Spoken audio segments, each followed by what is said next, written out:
میگوید اون یکی از خشم مادر را بکشت، هم به زخم خنجر و هم ضرب مشت. اون یکی گفتش که از بدگوهری یاد ناوردی تا حق مادری، هین تو مادر را چرا کشتی بگو، او چی کرد آخر بگو ای زیشت خو، مادرش میکشد. با یک کسی دیگر نصیحتش میکنه که آخر رو درگور تو حق مادریش پیش نظر ناوردی، تو نخو مادری مشتی پرتا بکشی، چرا کشتیش؟ گفت کار کرد کان آری وی است، کشتمش کین خاک ستاری وی است. این بدبخت گفت یک کار کرد که بسیار شرمندگی است، ایرا همون خاک اگر نپوشونش ایرا به هیچ وجه دیگه گناه ایرا پوشونده نمی شود. گفت آن کس را بکش ای محتشم، گفت پس هر روز مردی را کشم. این بدبخت گفت دایی برای شیطانی میگفت که انا فلان آدم بکش، انا فلان آدم اینا بای به دولت شده است بکش. برای گپ ایشیده من هر روز یک کس بکشم خونی مرد بده کلا بگیرم. کشتم او را رستم از خونهای خلق، نای او برم به هست از نای خلق. از او به همین را بکشم یا برای جانم خلاص شوه، این سبک نیست. به حضرت شرح میتوقی این کشتنی مادر، اگر مادر به هر شکل دموده باشه ممکن نیست. آخی غرض از مادر چی است؟ حضرت شرح میتا میگه نفسی توست آن مادری بدخاصیت، که فنای اوست در هر ناحیت. همون مادری بدبخت این همین نفسی پلیدی تای، برای همین انسان از نفسش نزدیکتر هیچی نیست. این نفس تا ای پدرت هم دوست میداری، از مادرت هم دوست میداری، از همه دوست میداری. قرآن که انم بدی و بدبختیت همه از حساب همین نفس است. هم بکش او را که بهر این دنی، هر زمان قصد عزیز میکنی. اگر تو این نفس نکشی، اگر تو این پیش راه حسد تا نگیری، از دستی تو یک عزیز دیگه سالم نمیمونه. هر زمان قصد عزیز میکنی. از و این دنیای خوش بر توست تنگ، از پی او با حق با خلق جنگ. از روی همین نفسی پلیدت همین دنیای کشا در نظر تو اینقدر تنگ می شود. نه به حق درست میای به خدا، نه به خلق راست میگیری. ببینی تو گمانی که از فلان من کمترم، می فضایت کمتری بر اخترم. آخه 5 پنجه یک خیل نیست. بچه او هیچ کنه بده امروز فلان و بسمدان شده است، گفته این حسد آدم درون به درون میسوزونه. عدی ابن زیدش که یک صغیره فیسیم بد امروز ترجمان خسروی پرویز شده است، گفته این بدبخت ابن مقرین تلخش کفیده است.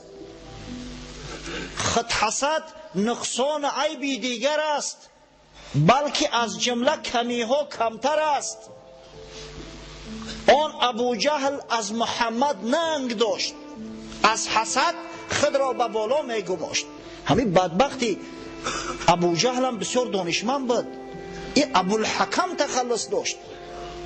ابوالحکم اصلا نامش عمرو است، ابوالحکمش میگفتند. هر دعوا و جنجال میشد است همین سفید میکرد است، همه رزبورو را همین حل میکرد. آدمای به عقل رزبور را حل میکنند. اما حسد این که خرش کرد، احمقش کرد. آن ابو جهل از محمد ننگ داشت، از حسد خود را به بالا می گماشت. بوالحکم نامش بود بو جهل شد، ای بسا اهل از حسد نااهل شد. اخیر ابوالحکم ابو جهل شد. برای همیشه کوشش کردن در کار که واقعا حسد در همه هست، اما کوشش کردن در کار که سریره همه حسد با عقل، با فراست، با ایمان بگیری، نگذاری که از او یگان رفتاری بد واقع شود. از روی حسد است که بزی میکنن، از روی حسد است که کارهای ناجا و نادرست میکنن، از روی حسد است که آدم فروشی میکنن. همه می از حسد است. قصه کوتاه، عدی ابن زید در زندان نعمان ابن منذر هلاک شد. عدی یک پسر داشت با نام زید ابن عدی. ای بیچاره ای ترسی جانش گرفت است، در حیره زندگی میکرد. نزد پادشاه اومد گریان و فغان کنان که پدر ما کشتن. اگه حجت دلیل هم نیست، ایره اثبات کرده هم نمیشه و که چخیل مثلا نعمان ابن منذر کشت است. اگر بالفرض کشته باشه هم، اگه پادشاه ایران جایی که نعمان ابن منذر مانده است هیچ وقت پشتی یک ترجمان بیچاره رو نمیگرفت، یا حکیم کلان موندگی پشتی اینا نمیگرفت. از اون خاطر بجای پدرش گرفت ترجمان تعیینش کرد، کار میکرد ترجمان. ولی بزرگان میگن دشمنت گر پشه باشد کمتر از فیلش مدان. همین دشمن اگر اندک هم باشد دشمن جوش بیا زهر شوی چه کنه. زید ابن عدی نسبت نعمان ابن منذر یک کینه سختی، خیلی قصاصی پدرش در دلش هست. پدرش کشته است، هر کس هم باشد. وقتی که همون خاراکتریستیک را پیشنهاد کردن خسروی پرویز برای کنیز با سری صحبت اومدیم که هر سال گفتیم خسروی پرویز همون موافق، یعنی همون خاراکتریستیک نوشتگی کنیز برای خودش جستجو میکرد.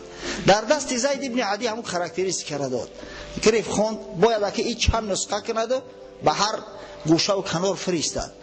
گفت شاها من به همین شکل صورت یک دختر میشناسم، به نهایت زیبا است، اما میترسم که پدرش نمیتده. گفت او کی به دست کی من نمیدود است؟ ولی او شخصی که دخترش من نمیتد مادرش تولد نکرده است. کی است او خودش؟ با گفت نعمان ابن منذر یک دختری دارد به نام حدیقه. آن همین شکل صورتی که نوشته شده است در همین صفت نامه 100% همون موافقت میکنه، حتی عیده خشروتر است. همیشه زید ابن عدی اندک دروغ گفت، بیچاره او حدیقه سبزینه بده است و او شکل موافقت نمیکرد، اما این زیرک میدونست که هیچ وقت پدرش حدیقه را نمیارد کنیز بده. کی میخواهد؟ شخصی که پادشاه است، سردار یک قبیله بنی لخم کلان است، او مگر راضی میشود که دخترش همچه کنیز پادشاه برای یک سال استفاده کنه با یک کس هدیهش کنه بره؟ میدونستی جوان مرگم که هیچ وقت نمیتش، از همون خاطر خوف نداشت که حدیقه را ببینه و بگه که تو دروغ گفتی. گفتم دختر نعمان ابن منذر عیناً به همین شکل صورت است. شاه در رو امر کرد مکتوب نویسه به نعمان ابن منذر که با مجرد رسیدن نامه من دخترت حدیقه را زود به پیش ما را بفرست. بیچاره نعمان ابن منذر در یک حالت غلطی، ای خدا چیکار کنم؟ مصلحت کرد، علاج نیافت، عذرخواهی کرد. آخه این تابع است، تابع پادشاه ایران است، خود پادشاه بود اما تابع پادشاه ایران است. مکتوب نوشت، خیلی عذرخواهی کرد، بعد در ضمن یک جمله را نوشت: این فی مهات العجم لمندوحة الامیر عن سودان العرب. معنیش چی است؟ در عجم این قدر آهو چشم ها زیاد هستند، آهو شکل ها، یعنی زنایی که چشماشو به چشم آهو میموند، شکلشو به شکل آهو میموند، آنقدر زیاد هستند که پادشاه بزرگوار را از سیاه چرده های عرب قانع میسازند. یعنی پادشاه ایران هیچ احتیاج به سیاه چرده های عرب نداره. این دخترها سیاه چرده ان، سبزینه ان، هیچ احتیاج نداره پادشاه. زید ابن عدی مکتوب خواند، همون جمله را خواند. با گفت نعمان ابن منذر بی‌ادبی کرده است. پادشاه گفت ترجمه که چی گفته است؟ شما ببینید اصلا مهن جمعش مهات گاوی یا بایی و گاوی کهی را میگن. انتیلوپا بسیار چشمای زیبا دارد. دیده در زبان عربی همچنین مهن یا مهات گفته مادگاو هم میگن، یعنی گاوی ماده. این جوانمرد مادگاو ترجمهش کرد. گفت نوشته است که مگر همون مادگاوهای عجم برای تو کفایت نمیکند که تو سید زاده های عرب طلب میکنی؟ کلمه سودان این بیچاره به معنای از سواد گرفته است، سیاه یعنی سیاهک، مقصد سبزینه، اما این سود به معنای سید هم میآید. ای گرفت سید ترجمهش کرد، یعنی گفت که همون مادگاوات برات کفایه است، تو چی سید زاده های عرب طمع میکنی؟ وقتی این را ترجمه کرد در نزد پادشاه خون در سرش زد، گفت نعمان ابن منذر بگیره بیاری.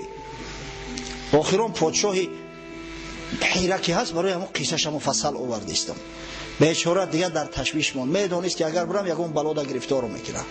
حالی نمیدونه که تا کدام درجه مسئله جدی است. به هر وجه نزد قبیله آل شیبان رفت و با سردار قبیله هانی ابن مسعود که یک جوان مردی بود، فرزندای خودش مال و اموال خودش به امانت گذاشت و خداحافظی کرده. آمد نزد پادشاه. به یک روایت پادشاه گرفت در زندان پرتافتش که در زندان مرد. بر روایت دیگر که شاید درستر باشه در زیر پای فیل ها پرتافتش. فیل ها لگد کردن کشتنش، پچکش کردن. ببینید دشمن اگر پشه باشد کمتر از فیلش مدان. چی بسا می شود که یک مرچک احوال فیل بد میکنه. از همین خاطر است که بزرگان میگن اگر 100 دوست داشته باشی کم است، اما یک دشمن زیاد است. اما چی کنیم که در این دنیا با به دشمن هم نمیشید است. پس به همین پادشاهی هیره نیست شد. جای نعمان ابن منذر در ابتدا یک شخصی را با نام ایاس ابن قبیسه تایی گذاشتن. ای از قبیله بنی تی معروف است. قبیله بنی تی احمد شنیده، با نام حاتم تی احمد میشناسه. اما او بیچاره مدت زیاد پادشاهی نکرد. 1 سال 2 سال پادشاهی کرد. شکست خورد از امو هانی ابن مسعود. وقتی که خواستن زن و فرزندانی که را طلب کنن گیرن، امو حدیقه را خواستن که طلب کنن گیرن. او هانی ابن مسعود هم بسیار جوانمرد بود. از گفت این امانت است، من به شما تسلیم نمیکنم. بر ضد پادشاه ایران برخاست. در جنگ در یک موضع با نام زیقار نزد چاه زیقار بار اول در تاریخ عرب ها عجمی ها را شکست دادند. در همینجا مغلوب کردند. قشون ایاس ابن قبیسه تایی را که لشکرش از لشکر عجم عبارت بود. بعد از او دیگر پادشاه در هیره یک ایرانی را ماند با نام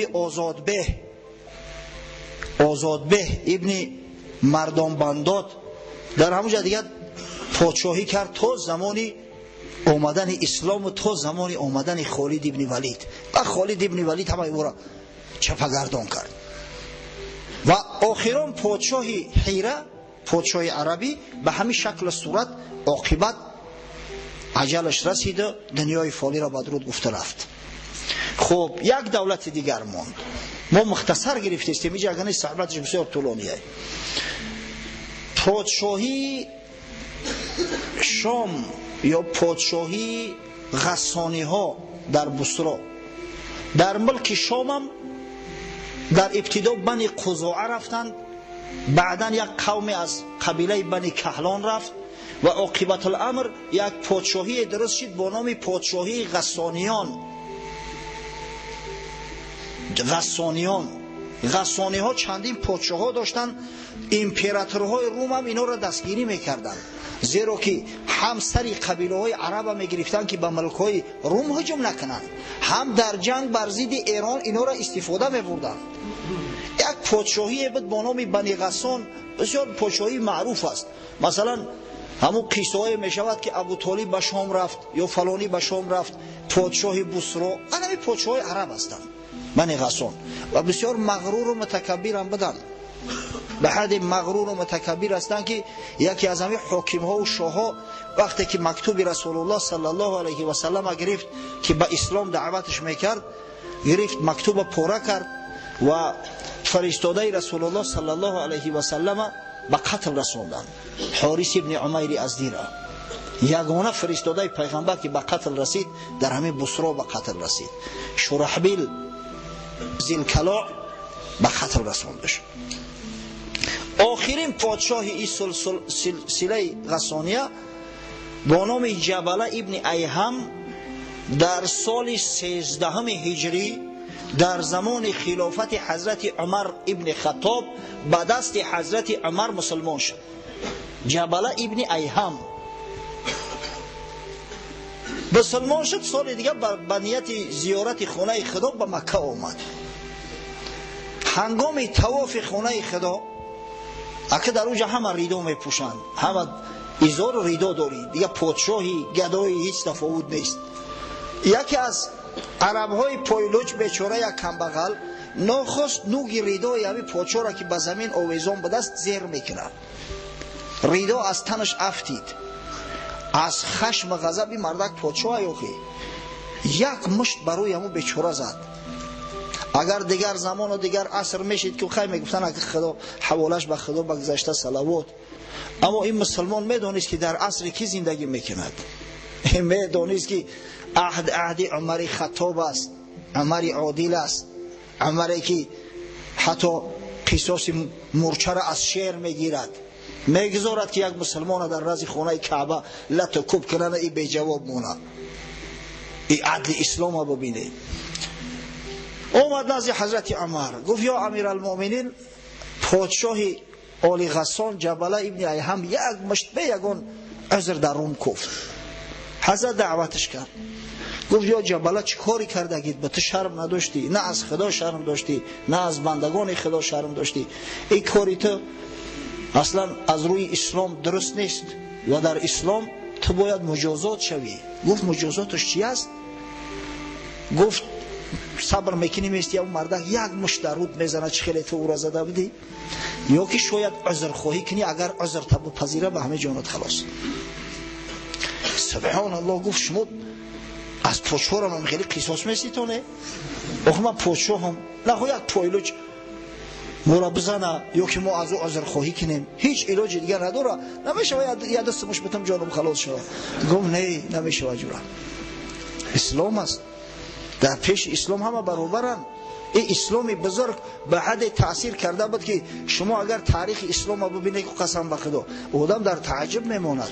پادشاهایی که از نامشو دنیا به لرزه می اومد، پادشاهایی که از هیبتشون دنیا می لرزید، چنان عدل داشتن، در عدل چنان قایم بودن که قسم به خدا در تعجب میمانید. حالا شما سیاستنامه نظام الملک بخونه ببینه، همون سلطان محمود غزنوی که قدر در دوره سویتی تنقیدش میکردن، سلطان محمود غزنوی که نامش پادشاه ها در تاج در نگین هاشو می نوشتن، چقدر عدل داشت. این پادشاه های اسلام به شرافت اسلام چنان عدل های کردن که در تاریخ مثل افسانه واری مانده است، اگر چند حقیقت است. در تاریخ ما میخوندیم، من تا زیده یادم است درباره امپریای ترکیه عثمانی که پادشاهاش به حد غضب داشتیان، به حد سیاست داشتیان که اگر یگان وزیر گویا که گپ شونه نمیگرفته است، گپ نگیره اوسو یگان وزیر اگر معقول شونه نمیشیده است، یک بندی ابریشمیش میفرستادیان که مقصد خطا دور بکش. او وزیر در میگرفته خطا دور میکشید است، تهمت میزنن. قسم به خدا در اسلام خودکشی حرامه، هیچ مسلمان ایرا نمیکنه. نگی خانه سوخته در تاریخ می نوشته نمیره. اینا بگیره تاریخ عصرهای میانه در دوره سویتی هم خونده بوده. امپریای عثمانی را ببینه، ترکای عثمانی، ضبط کنستانتینوپل، این همی سفسطه ها زیاد است. اگر اونا اینقدر ظلم می داشتن، هیچ وقت ملک اونا 500-600 سال ادامه نمیکرد. عاقبت ظلم پایدار نیست. هر پادشاهی که ظلم کنه، ناعدلی کنه، خداوند زود خراب میکنه سر مملکت. یک پادشاهی بود به نام سلطان مراد ترک، سلطان مراد دو. این شخص اروپا را در محاربه کوسوو تورمار کرد، بالکان ضبط کرد، حتی که استرالیا را احاطه کرد. او زمان یک امپریای بزرگ بود استرالیا، امپریای استرا-ونگریا میگفتند. احاطهش کرد، در در همو استرالیا، در در وینا سپری خچ زد با صورت غالب. تمام اروپا در نزدش میلرزید.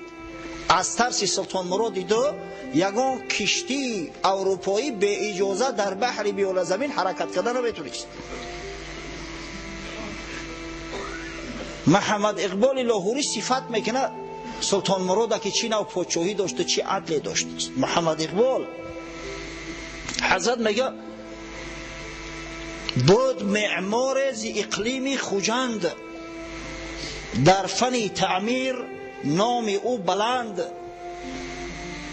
ساخت آن صنعتگری فرهادزاد، مسجد با امر سلطان مراد. یک معمار بدست خوجندی. این خوجندی ها و استراوشنی ها و اسفرگی ها ایام قدیم الایام معمارای خوب بودن، نامدار بدیان. در زمان همین سلطان مراد دو به امر پادشاه یک مسجد می سازد. خوش نیامد شاه را تعمیر او، خشمگین گردید از تقصیر او.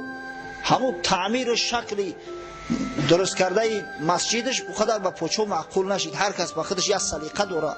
بعضی چیزی هست یک کس ده معقول است، دیگر کس ده شاید اونقدر معقول نشود. همون لباسای تنگ ده ای جوانای ما میزیبه، اگر آدمی کلوسالا پوشونی تلخش میکفه، تیزتر بکشم ای تنم هم میخره گفته. یا هم بعضی لباسایی که همش رشته ها خطی دختگی، رشته های سیمی خطی، اما شلدر شلدر، آخه او بر رقاصه ها میزیبه. دخو مرد مسلمان همتری لباسا را بپوشه. اما بعضی ها ده معقول است، اما هزار که نصیحتش میکنیم ما میبینی در ترش همون گشت است. خوش نیامد شاه را تعمیر او، خشمگین گردید از تقصیر او. آتشی سوزنده از چشمش جهید، دستی آن بیچاره با خنجر برید. پادشاه هست آخی، غضبش کرد، گرفت خنجر از زد، به شست دستی بیچاره را قطع کرده. جوی خون از ساعدی معمار رفت، پیش قاضی ناتوان زار رفت. بیچاره بندیده از شقپیده پیش قاضی اومد، گفت ای پیغام حق گفتاری تو، حفظ آیین محمد کاری تو. سفتگوش سطوت سلطان نیم، قطع کن از روی قرآن دعویم.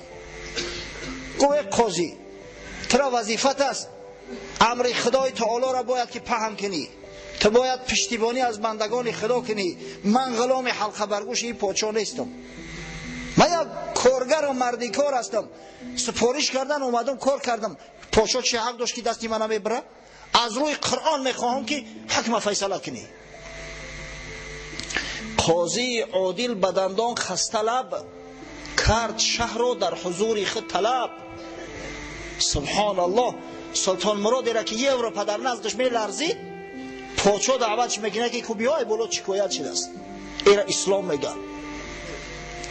رنگ شه از هیبت قرآن پرید، شه خدا ترس. او شه خدا ترس بود که تا این روز نامش بگیریم. نباشه ایتری پادشاه و پادشاه بچه ها میلیون ها گذشتگیان.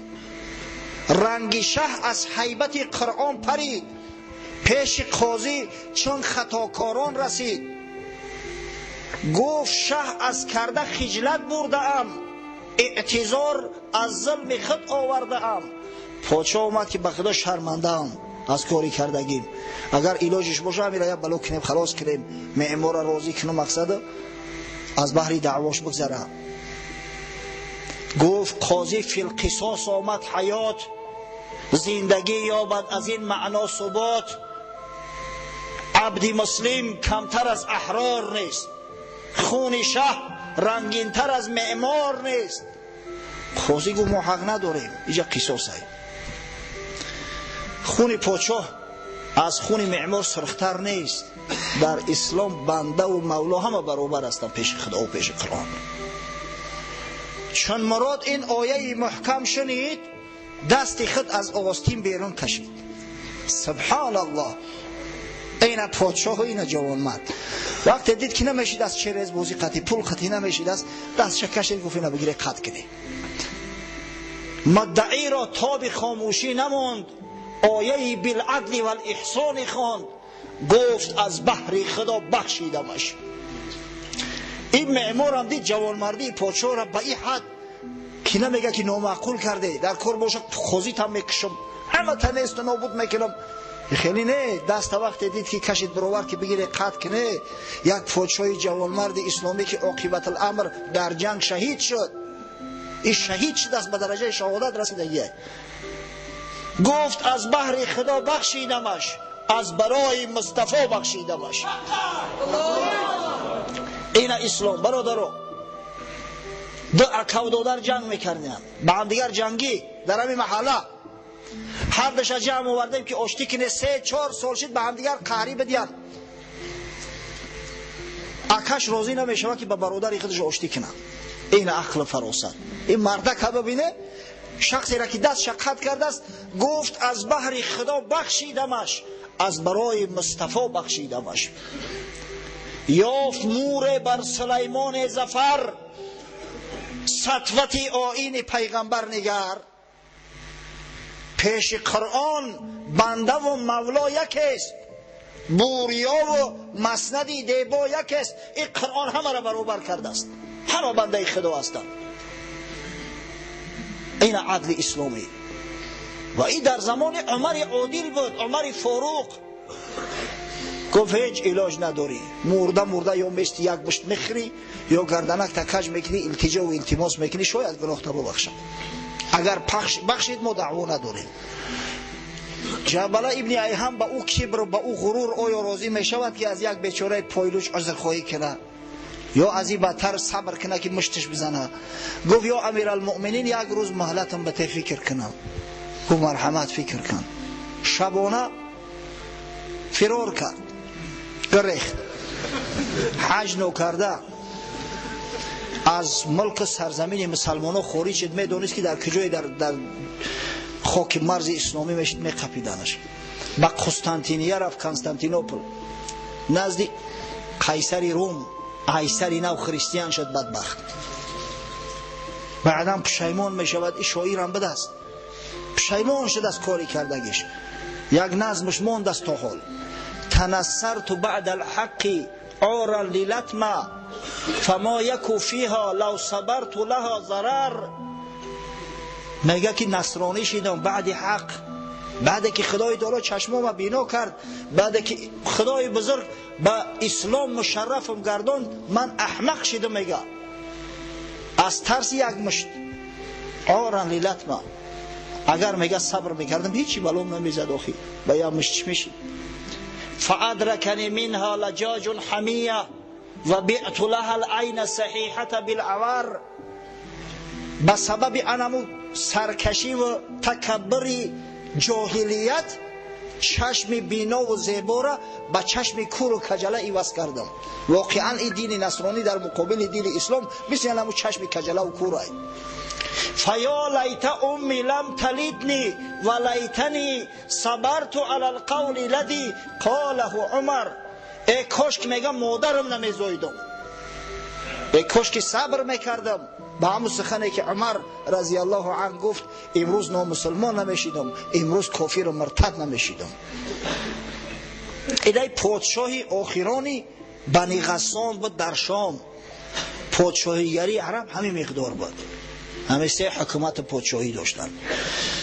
خب اکنون میگذاریم به احوال مکه، به عباداتی که مردم میکردن تا زمان اسلام.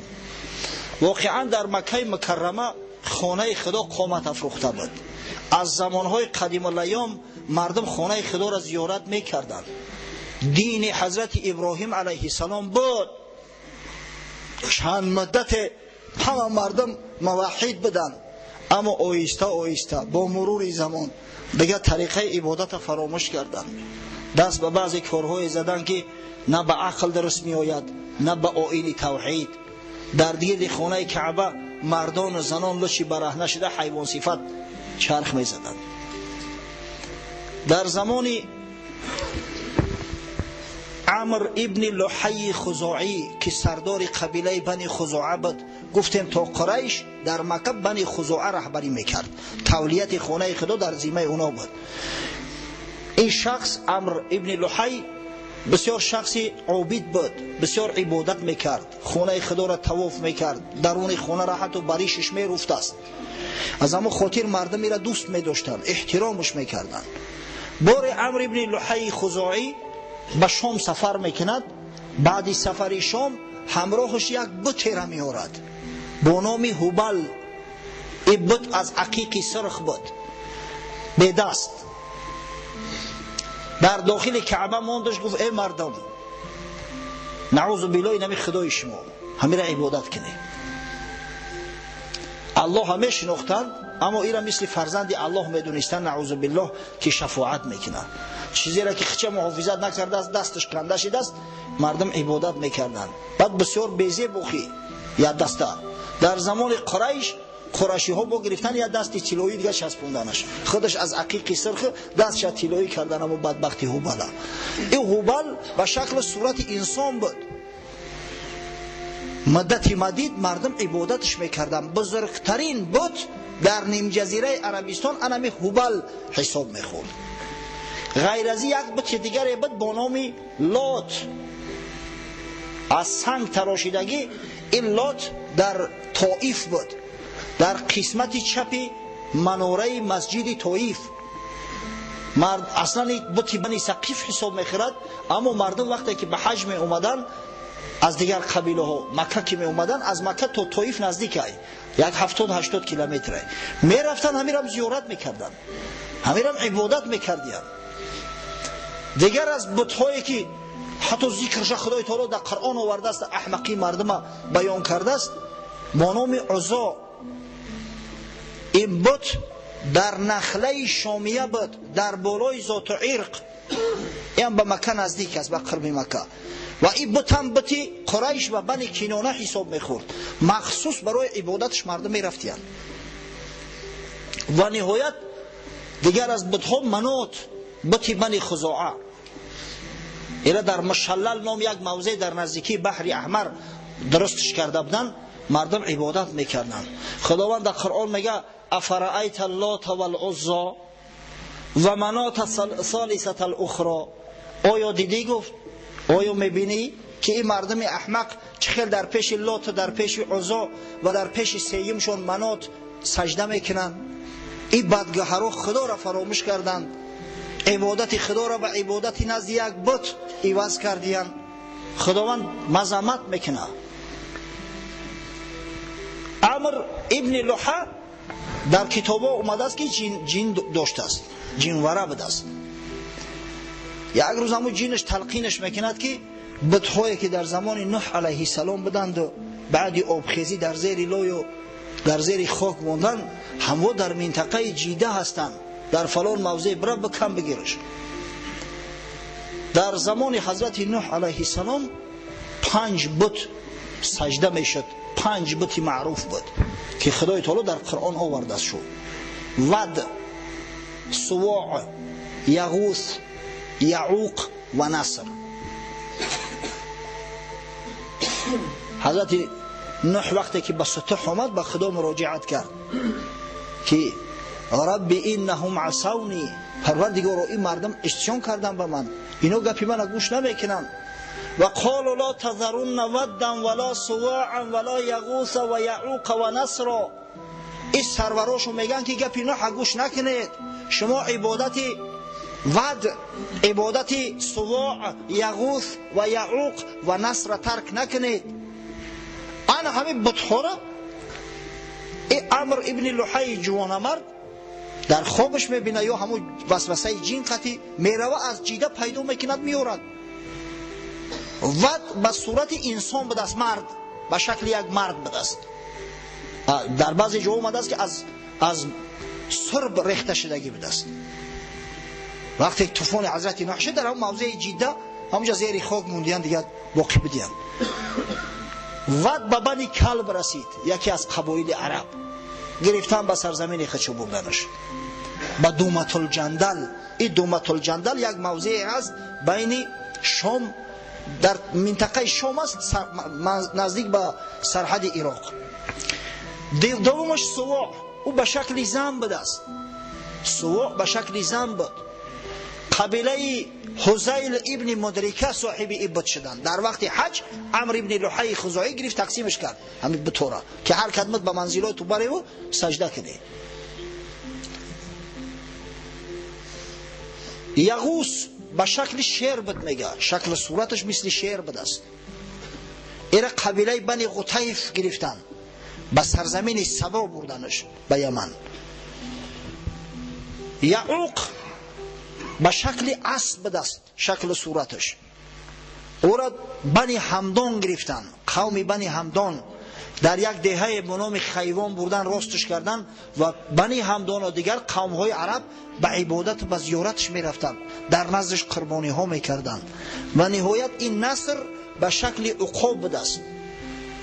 ایره حمیری ها به مملکت خودشو می برن. در بنی ذیلکلاع در همون موضع و محل اونا مستقرش کرده بودن و عبادت میکردن. اینها هستن همون چیزایی که بسیار معروف و مشهور بودن در نیم جزیره عربستان و مردم در نفس و عبادت میکردن. غیر از این بت پرستی که در نیم جزیره عربستان شایع بود، همچنین چنانه که پیشتر ذکر کردیم بعضی از عرب ها دین یهودیت قبول کرده بودن، مثل گفتیم که ذوالنواس یمنی قبول کرده بود. و همچنین یهودی ها هم زیاد زندگی میکردن در منطقه حجاز. اصلا یهودی ها چندین مهاجرت دارن. این مردم ناآرام هستند. در تاریخ همیشه وقتی که خدای تعالی دولت شو میته، قوت شو میته، یگان نامعقولی میکنن، اخیر زیر زبر میشون، روشون درگور در تمام دنیا پهن میشون. این همی سبب پهن شدن شو همی است. تا زمانی تولد رسول الله صلی الله علیه و سلم بنی اسرائیل دو مهاجرت بزرگ ای سر گذرونده بود. یکیش قبل از میلاد بود. در سال 587 بختالنصر پادشاه بابل رفت بیت المقدس ضبط کرد، به خاک یکسان کرد و مسجدی را که حضرت سلیمان ابن داوود درست کرده بود او را گرفت چپگردان کرد. مردای یهود بعضیش قتل عام کرد، بعضیش از دم شمشیر گذرون، بعضی دیگرش همراه زنها و کودکا به غلامی فروخت و به بابل برد همچه غلام. هجرت اول شو از همون زمان شروع شده بود. بعدا در سال 70 هجری در زمان رومی ها در ابتدا بنی اسرائیل کردار نشده بودند، یعنی دولت داشتن. اگر فیلم های درباره حضرت عیسی را شما تماشا کرده باشی همونجا میبینی که پادشاهی بنی اسرائیل بود، حتی یک بدبختی بود با نام هرود، اما در سال 70 شورش برداشتند بنی اسرائیل. این مردم جنگاور هم نیستن، اما هوای دهنند. و رومی ها پره تارمار شو کردن. مسجدی را که بعدی چپا کردن بختالنصر از سر ساخته بودن، همین مسجد اقصی را باز از نو گرفتن رومی ها چپا کردن. بعد در همیشه قبایل کلان یهود از منطقه فلسطین خارج شد و آمدن به حجاز، خاصتا در اطراف مدینه مستقر شدند. از جمله یک چند قبیله بزرگ، 4 قبیله بزرگ در تاریخ آمده است. یکی با نام بنی خیبر که در منطقه خیبر نزدیک به مدینه منوره یک شهرک است، همونجا مستقر شدند. 3 قبیله دیگر با نام بنی نذیر، بنی قینقاع، بنی قریظه در خود مدینه و در حوالی مدینه بودند. اینا با جور و ظلم بسیار میکنن. برای همون در ابتدا ذکر تو کردم که یهودی ها زندگی میکردن. البته از میان عرب ها هم بعضی ها دین یهودی را قبول کردن، اما انگوش شمار بودن، اونا شمارشو بسیار کم بود. اصلا خودی هم یهودی ها بودن. و همون ذوالنواس یمنیه که گفتیم بدگهر نصرانی های نجران قتل عام کرد و حتی یک خندق بزرگ کنده و گلخند در او درگیران، از 20 تا 40 هزار نصرانی را در همونجا سوزانده است. همون را انمی یهودی های بنی قریظه سرشگران کردن بیچاره را. اومده بود باره به مدینه، اینو در دین خود گذراندنش 2 نفر از نماینده های همین بنی قریظه 2 احبار اینا را میبره. اینا گفتم که جای رفتن آرام نمیشتن، البته خانه او آدم تا نسوزانن آرام نمیگیرن. کار کردن که ذوالنواس برزیدی مردم خودش برانگیختن، برزیدی نصرانی های نجران خیست، مجبورشون کرد که دین یهودی را قبول کنید. و وقتی که قبول نکردن گرفتن همون گلخانه تشکیل کرد و در آتش سوزاند. چون قصه شو در قرآن اومده است، در سوره بروج قتل اصحاب الاخدود، هلاک شود میگه ای اصحاب اخدود. اصحاب اخدود ذوالنواس و دمروانش بودن از یهودی ها. همچنین دین نصرانی در نیم جزیره عربستان بود. بعضی عرب ها دین نصرانی را قبول کرده بودند، خاصتا در همین منطقه نجران یمن زیاد بودند. بعدا در شام بنی غسان، پادشاه های بنی غسان هم نصرانی شده بودند. بسیاری از قوم و قبیله بنی تیم نصرانی شده بودند. حمیری ها یک عیده شو دین نصرانی را قبول کرده بودند. و در سرحدهای ایران خاصتا در بحرین مجوسی ها نیز وام خوردند که دین زردشتی را، عرب هایی که دین زردشتی را قبول کرده بودند و در همون منطقه زندگی میکردند. این بود یک تاریخ بسیار کوچک و فشرده و مختصر درباره دین و دیانت در نیم جزیره عربستان. اکنون برادرای عزیز میایم با نسب شریفه رسول الله صلی الله علیه و سلم ان شاء الله الحال نمبرشو میکنیم و از هفته آینده اگر خدای تعالی امکان مبته بعد درباره تولد رسول الله صلی الله علیه و سلم صحبتمون ادامه خواهیم داد. نسبت رسول الله صلی الله علیه و سلم سه نسب در تاریخ آمده است. یکیش صحیح است، دوی دیگرش از بس که روایات اسرائیلی هستند. برای می حتی پیغمبر خدا صلی الله علیه و سلم میگفت که نسب شناسان دروغ گفتند یا دروغ میگویند. قسم اول از پیغمبر صلی الله علیه و سلم تا عدنان. ما گفتیم که قریشی ها عرب های عدنانی هستند. اصلا فرزندای اسماعیل علیه السلام با نام عرب عدنانی یاد می شوند. تا عدنان از پیغمبر صلی الله علیه و سلم تا عدنان 21 پدر گذشته است. این صحیح است. قسم دیوم از عدنان تا اسماعیل علیه السلام اینجا میگن 40 تا گذشتگی، 40 پدر. حتی در کتابای تاریخ آوردن همی 40 تا را، اما او شبهناک است. قسمت سیوم از اسماعیل علیه السلام تا آدم علیه السلام، در اینجا هم 20 نفر دیگه گذشتگی، 20 شخص دیگه. خب برای ما مهمتر همون قسمتی هست که تاریخاً ثابت شدگی است و درست است و خود رسول الله صلی الله علیه و سلم نیست تا همون مقدار ذکر میکرد. یعنی محمد ابن عبدالله ابن عبدالمطلب ابن هاشم ابن عبدمناف ابن قصی ابن کلاب ابن مره ابن لعی ابن غالب ابن فهر ابن مالک ابن نظر ابن کنانه ابن خزیمه ابن مدرکه ابن الیاس ابن مزر ابن نزار ابن معد و ابن عدنان بابای 21 رسول الله صلی الله علیه و سلم همون عدنان تاریخی است که در جنگ با بخت نصر وقتی که عرب ها بر ضد بخت نصر خستن و نگذاشتن بخت نصر که بیت المقدس خراب کرده بود ملک عرب ضبط کند، همه عدنان بابای 21 رسول الله صلی الله علیه و سلم پرچم بردار عرب بود. نسب بسیار شریف، نسب بسیار بزرگ. خب قریشی ها از زمان قصی ابن کلاب مکه را در اختیار خود گرفتند. من قصهش 2 هفته پیش کرده بودم. چنین قصی ابن کلاب در مکه سر قدرت اومد، دختری حلیل خزاعی را گرفته بود، سردار قبیله بنی خزاعه را آهسته آهسته سرداری و رهبریت مکه به دستش گذاشت. خب گفتم که قصی ابن کلاب فرزندای زیادی داشت، خاصتا 2 نفرش بسیار معروف هستند، در تاریخ نامشون مانده است. یکی با نام عبدالدار که پسر کلانی بود، دیگری عبدمناف. حضرت رسول الله صلی الله علیه و سلم از عبدمناف ریشه میگیرد. خب عبدمناف پسر دارد با نام هاشم. اصلا از عبدمناف 4 پسر مانده است: هاشم، عبدالشمس، مطلب و نوفل.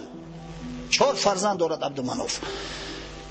چرا هاشم میگویند؟ این اصلا هاشم تخلص است، نام نیست. نام هاشم عمرو است، عمرو ابن عبدمناف. زیرا که وقتی که با پسر عمکاش بحث شجره شد در مسئله تقسیم وظیفه های مکه، وظیفه رفادت و سقایت به هاشم رسید. هاشم صاحبی کرده می وظیفه را. هاشم یعنی که کسی که میده میکنه، خورد میکنه.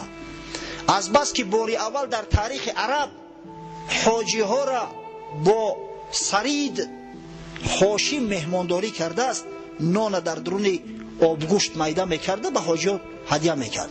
همین شوربای نونکی که خودمون بخوریم طبقکی، نان میده میکنیم، آن همین را سرید میگن. در ما همون سرید ترید شده است. ترید فقط متاسفانه در مسئله گاو استفاده میبریم، در مسئله آدم نه. حالا آنکه پیغمبر خدا صلی الله علیه و سلم فضل عایشه علی سایر نساء کفضل ثرید علی سایر طعام. عایشه نسبت دیگر زنها مثل ثرید نسبت دیگر طعام ها فضیلت داره. دیده که همین نان توقعی چقدر با لذت های خیلی لذت داره. کسی تاجیکستان بیاید همین خوردن های توقعی ما را میبینه حواسش میکنه از همیجا یک طبق میبره خطش. حتی برادران نقل کردن که در زاهدان رفتیم در جایی که اصلا این رسم و رسوم نیست، همون مولوی ها از همیجا گرفتیم بردیم تمام میگه در طبق برداشتن از ما آوردن گذاشتن. همین کار از زمان هاشم شروع شده است. از همین خاطر عمر تخلصش هاشم شده، به همین نام هاشم معروف و مشهور شد.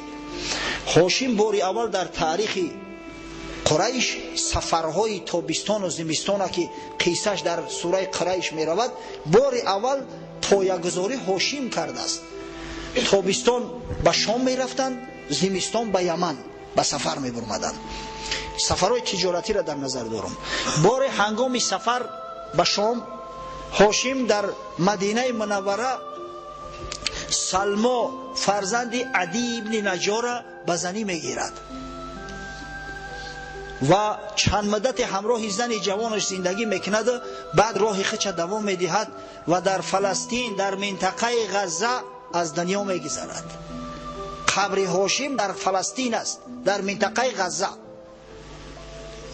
سلما که حامله شده بود از شوهرش، بعد چند یک پسر میزاید، از بس که یک دو توری سفید هم در سرش بود است، نامش شیبه گذاشت. شیبه.